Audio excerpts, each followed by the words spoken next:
और कैसे हो आप लोग? मेरी लव स्टोरी के सेकंड पार्ट का वेट कर रहे हो? तो चलिए आगे की स्टोरी बताता हूँ। और स्टोरी शुरू करने से पहले फटाफट से वीडियो लाइक कर दो और चैनल सब्सक्राइब भी कर दो। और स्टोरी पसंद आए तो प्लीज़ शेयर भी ज़रूर करना। तो आइए शुरू करते हैं। जैसे ही मैंने उसको प्रपोज़ किया, मुझे उसको देख के लगा कि वो शॉक हो गई। यार बड़ी हिम्मत चाहिए होती है किसी लड़की को अपने दिल की बात बताने के लिए, और मेरा तो ये फर्स्ट टाइम था। तो मेरी सारी बात सुनने के बाद उसने स्माइल करी और पूछा, कॉफ़ी पीते हो? मैं यार आज तक डिलेमा में हूँ कि वो हाँ था या ना, क्योंकि हम दोस्त तो पहले से ही थे, तो मुझे नहीं पता था कि हमने एज अ फ्रेंड कॉफ़ी पी या कुछ और। बट जो भी हो रहा था बहुत ही बढ़िया हो रहा था। उसके बाद मैंने भी कभी नहीं पूछा उस टॉपिक के बारे में, और मैं मस्त अपनी लाइफ एंजॉय कर रहा था।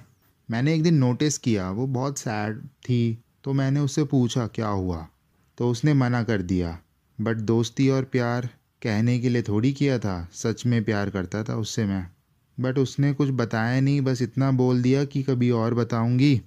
तो मैंने भी सोचा ठीक है कोई नहीं, जब बताएगी बता देगी।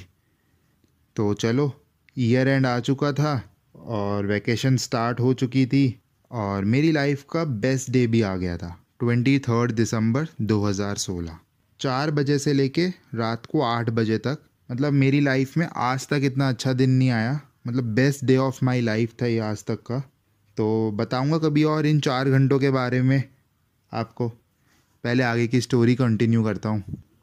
चलो, अब वैकेशंस ख़त्म हो गई, नॉर्मल लाइफ शुरू हो गई दोबारा से, और हमारे कॉलेज में फेस्ट स्टार्ट हो गए। सबके कॉलेज में स्टार्ट होते हैं फेस्ट टाइम, तो हमारे कॉलेज में भी आ गया। हम लोगों ने बहुत इन्जॉय किया, हमारी लाइफ मस्त चल रही थी। और फिर होली भी आ गई। मतलब टाइम इतनी जल्दी बीत रहा था, इतना बढ़िया टाइम था, मज़ा आ रहा था लाइफ जीने में भी। तो बट अनफॉर्चुनेटली मैं उसके साथ होली नहीं खेल पाया, क्योंकि मेरे एक दोस्त ने ना मेरा चश्मा तोड़ दिया था, और मेरी पावर थोड़ी ज़्यादा थी तो बिना चश्मे के दिखता नहीं था। तो अब क्या करें, दोस्त भी तो इतने अच्छे मिले हैं मुझे। चलो कोई नहीं। तो वो बिना मिले अपने घर चली गई। और फिर जब वो इस बार अपने घर से आई तो बहुत ही ज़्यादा सैड थी। हर बात में सैड हो जाती थी, बात भी ज़्यादा नहीं करती थी, बस सैड रहती थी। बट इस बार मुझे रीज़न पता चल चुका था, जो उसने दिसंबर में बोला था मुझे कि बाद में बताऊंगी। मैंने उसकी दोस्त से सब पूछ लिया था, बट मैंने उसको पता नहीं चलने दिया कि मुझे सब कुछ पता है। फिर वो होता है ना, उसको मतलब ख़राब लग जाता था कि मेरे अलावा इसको किसने बता दिया, तो इसलिए। बट मैं उसको हमेशा हैप्पी रखने की कोशिश करता था। तो मतलब मेरी कोशिश बहुत ज़्यादा रहती थी कि वो हमेशा हैप्पी हैप्पी रहे। ठीक है।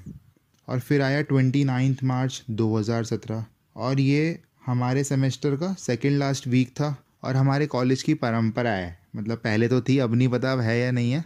कॉलेज छोड़े हुए भी 1 साल हो गया, लेकिन आई होप रही होगी, अभी भी हो रही होगी यही परंपरा, कि हमारे कॉलेज में ना जितने भी टीचर्स होते थे वो सारे असाइनमेंट्स 2 हफ्ते पहले ही देते थे।